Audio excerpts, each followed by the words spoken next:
Before we get into today's video, I have a head cold. That's why my voice will sound kind of funky. It wasn't from screaming and excitement at the PlayStation presentation. No, it is a simple head cold. So yeah, I'm looking for sympathy out of you. Hit the subscribe button, hit the like button since you're already here. But we have to talk about the big PlayStation showcase, the showcase that people have been waiting for several years. I watched the showcase with Spawnwave over on my secondary channel, link in the description box if you have not subscribed to that channel yet. We had nearly 2,000 people in there, which was very cool, so shout out to everyone who came through for that. But I definitely have some opinions about what we saw at this PlayStation showcase, because this was their big moment. This was their big sort of revelation for what the PlayStation 5 is going to be, and I feel like a lot of people were left a bit disappointed with it. I want to talk about the highlights, I want to talk about the lowlights, and then just sort of the questionable stuff with this. So to kick things off, my most excited moment was definitely Metal Gear Solid 3. No ifs, ands, or buts about it. Got a little teaser trailer that showed an anaconda, which is actually new as far as like the evolutionary species are concerned. There was a bunch of different species. There was ants going to a tree frog got picked up by a hawk. The hawk got eaten by a crocodile or an alligator. Then the alligator got eaten by an anaconda, and then snake came out, and that was it.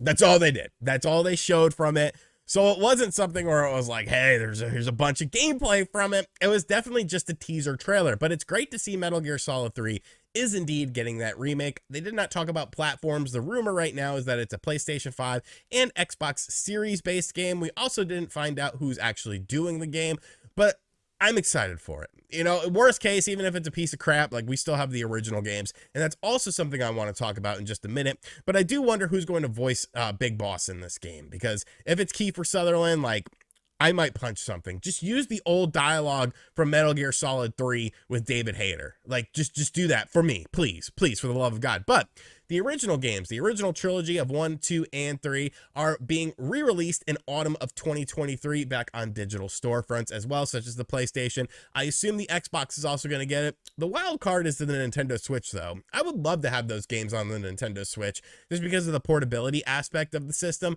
and I think that would be really cool. That's probably where I would buy those, as I have a million physical copies of this game via different HD collections and stuff that are out there, so that would be the one I would want to get. But that was definitely a big win in my opinion. Spider-Man 2, also a big win in my opinion. No release date for the game though, which that kind of worries me a little bit. They did say fall of 2023, but like, bro, summer's nearly here. Like, we need to start getting these release dates in motion. Maybe they're just not 100% confident in it, but I definitely like what we saw from this game. You'll be able to switch between Peter Parker and Miles Morales at certain junctions of the gameplay, which I think is a very interesting mechanic. Black Suit Spider-Man definitely leads a lot of interesting abilities and, of course, different things that can happen within the storyline of the game as well. I thought the gameplay that they showed, you know, it looked like Spider-Man. It looked like Spider-Man Miles Morales, but I thought it was a bit more refined. It seemed like there was more things going on, especially with the black suit Spider-Man character that was in the game. So this was how they ended the presentation. It kind of fell flat when they said fall of 2023. It would have been nice to have that release date, but I did feel like this was the game that everyone was, you know, sure was going to be here, was sure that was looking forward to it, but there wasn't that release date. So that might have left a little bit of a sour taste in people's mouths. But overall, I thought the game looked absolutely phenomenal. We also got Alan Wake 2 and Dragon's Dogma 2 at this event, which kind of surprised me. We saw gameplay of both of these games, and I think both of them look really cool. It doesn't seem like you're playing as an Alan Wake character. It looks like you're playing as an FBI agent in Alan Wake 2, which I think is an interesting sort of spin on things. Dragon's Dogma 2 looks like Dragon's Dogma. Like, it looks like more of the game that many of us enjoyed playing when it originally came out several years ago. We did not get a release date for that game. We got a release date for Alan Wake 2, though, with October 17th. So those were definitely highlights of the show for me as well. And then there was just a bunch of stuff that I was kind of like, oh, okay, you know, there's potential here. A ninja style game called Phantom Blade Zero with no release date. There was Helldivers. It was a multiplayer squad based game, no release date. There was Foam Stars, which is Splatoon on the PlayStation 5 and 4 from Square Enix. You spray different colors of foam on the ground, and you use your surfboard to move around. No release date. The no release date thing got old very, very quickly. They also showed us stuff like Final Fantasy 16 and Street Fighter 6, but We already know those games are coming out. They're literally coming out next month. So I don't understand why they would be showing those games again. And they also did showcase Assassin's Creed Mirage. It looks pretty good. It looks like a bit of a return to the classic Assassin's Creed formula, which I think is nice. That game did have a release date. It will be releasing on October 12th. I think it looks good. There is a PlayStation 4 version also in development as well that will be releasing. So, you know, that's not great, because that kind of limits what you could do with the game. And then we just have to talk about the bad stuff, because I think the biggest problem with this presentation for me was they showed you a lot of title cards, and that was it. They were like, okay, you have to know what these games are about. Like Marathon, which was a game from Bungie. Okay, well, what is Marathon? I don't know. It's ended up being a classic game series that Bungie worked on many, many years ago. They're doing a Marathon. It's back. But what is it? I don't know. Evidently, I need to go do research. Concord. What is Concord? What is this game? You're showing me a title screen. You're showing me some weird space stuff. What is this game? I don't know. 2024. There were so many games that were like that just have these generic release windows. You have these games that don't really do a good job of explaining anything. Most of the games that you saw there were not gameplay.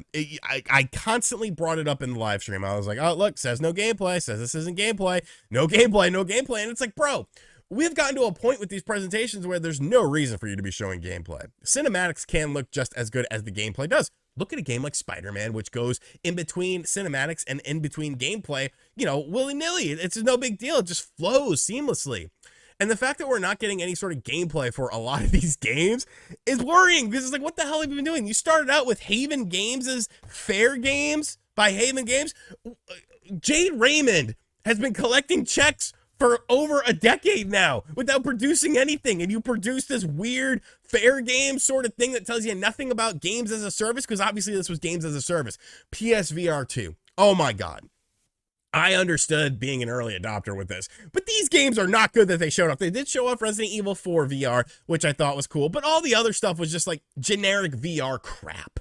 You know, generic VR crap that already exists. There's sequels to games that, oh, here's some zombies, here's some first-person shooters. Like, give me something with a story like you had on the original PSVR. Something a little bit more interesting, something with a little bit more meat on the bones, instead of just a half-ass light gun shooter.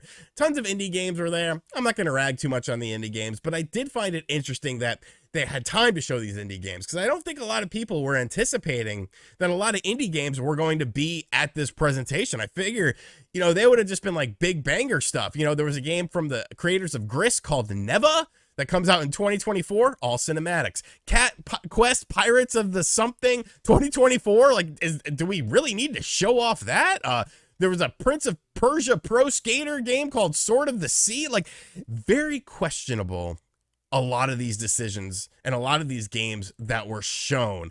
And I just can't help but feel that a lot of Sony diehards are going to be very let down by this, because in my opinion, Sony was in the perfect position right now to just freaking dominate. Nintendo just blew their load. They just did Tears of the Kingdom. Okay. There's nothing that's going to come out on the Switch this year that's going to be anywhere near the quality of Tears of the Kingdom on the Nintendo Switch. Xbox is in peril with games like Redfall, you know, falling flat on its face. They're relying on games like Starfield and Forza to sort of rectify the situation. Sony could have came out here with bangers. Where are all your first party studios? You had Bungie show Marathon. What's going on at Sony Santa Monica? What's going on at all these other Sony properties that you have that you can't showcase? Where are all the games? Where's the Twisted Metal game? I would say that this presentation was very mediocre. It was very mediocre from my personal perspective. And I think that's being very fair. And I think that's being more positive than a lot of other PlayStation channels are going to be. Stuff like Metal Gear, stuff like Alan Wake 2. Very cool stuff. Spider-Man 2, you know, one of my most anticipated games of the year. Awesome. But I didn't need an hour and 5-minute presentation to see all these games. I feel like a lot of these games could have just been a press release or a YouTube trailer drop or something like that. And that's not to disrespect any of those games and the quality and the level of those games, but I just feel like you know, a game like Cat Quest, I don't think anyone's tuning into the PlayStation Showcase to see a game like Cat Quest. And I'm not trying to pick on Cat Quest, although I am because I hate cats. But I'm not trying to pick on that game. But I think you understand what I'm saying. You know, it's a smaller development game. It's a smaller budget game, you know, a $10, $15, $20 game.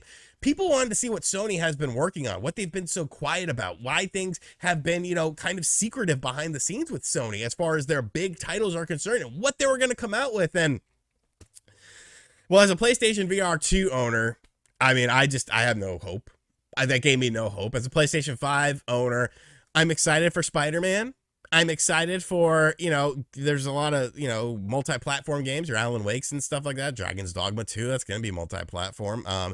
You know, Assassin's Creed, multi-platform. Your Metal Gear Solid 3, you know, that's awesome, but I feel like there was just a lot of fluff with this presentation. It could have been a lot tighter. It could have been a lot better. Not the worst thing in the world. There were some pretty bad things in it, but not the best thing in the world either. Kind of the middle of the road for me, and there's nothing wrong with that. There's honestly nothing wrong with that because I'm happy that Metal Gear was there.